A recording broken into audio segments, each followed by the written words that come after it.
Today on Clubhouse Gas, we talk to one of the baddest dudes ever to put on a football helmet. It's Takeo Spikes, and it's right here on Clubhouse Gas. Joined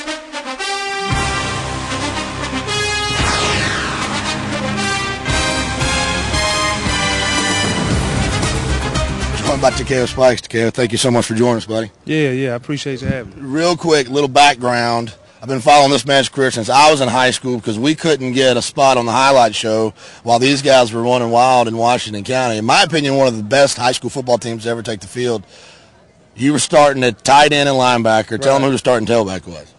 The starting tailback was Robert Edwards. That guy's pretty good, too. Yeah. So they pretty much were running all over the state of Georgia. But something you told me as far as what made you guys so good is exactly what we deal with here. Go through and tell me why you think you guys were so good in high school. I think just the reason we were so good in high school was all the guys who played on that team. We've been playing together ever since we was 8 years old in the recreational leagues and everything. So 8, 9, 10, 11, 12, all the way up through middle school, through JV, and all the way through varsity. Everybody played together, so it was like we was almost on the same page, really. And then, Coach Tomlin, he was there, and he had a great staff, and it just kind of put everything together for us. We're talking about the younger kids. Yeah. There's a bunch of those guys out here. How cool is it for you coming where you come from, where you grew up in small town, to come out here and be able to hang out with these kids? This is great, and it's great from the aspect that coming from where I came from, you never would have even dreamed of having the opportunity to have a professional football player out there at your convenience. Every day you can come out here and find another pro football player, so they get the exposure at an early age. And we talk about starting at an early age, having that, experience as far as just getting the exposure. So from that aspect, it's priceless. So you've got these professional trainers out here working with them, so what are you talking with the kids about? You know what, it frees us up just to make it fun versus trying to – you got one guy over here, he's installing discipline. At the same time, once they understand that you have to, take in the discipline part, now we can make it fun at the same time. Talking about playing football from an early age, is there one guy you look back and say, you know what, I'm here in large part because of that person?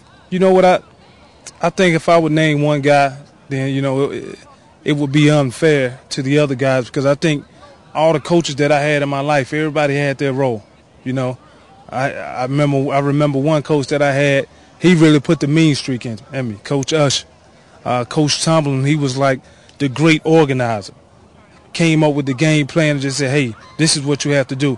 Coach Sammy Williams, so Sammy Williams, David Cape at Pike County right now, so it's everybody played their role. All right, so for all you quarterbacks and running backs who are dealing with concussions out there, go see Coach Usher. He's the one responsible for the rib rocker, as I like to call him, Takeo Spikes. The guy's an absolute animal. So what piece of advice are you giving these kids? They look at you, they say, my goodness, Takeo Spikes. How do I get to where, how do I go to Auburn and play Division I football? How do I get drafted? How do I get to where you are? What are you telling these guys? You know what I tell them? I tell them what you're looking at now was it was a work in progress for years to come. And that started all the way back when I got in high school, when I was able to lift the weights, when I was able to understand eating right, quit eating all the junk food. So I just tell them, I'm big. You're looking at a finished product, but you're still early, so you have the same opportunity. So as long as you do what's necessary as far as the steps in between, you will get to that point one day. All right, buddy. Well, thank you so much. We appreciate it. Thank you for what you do with these kids.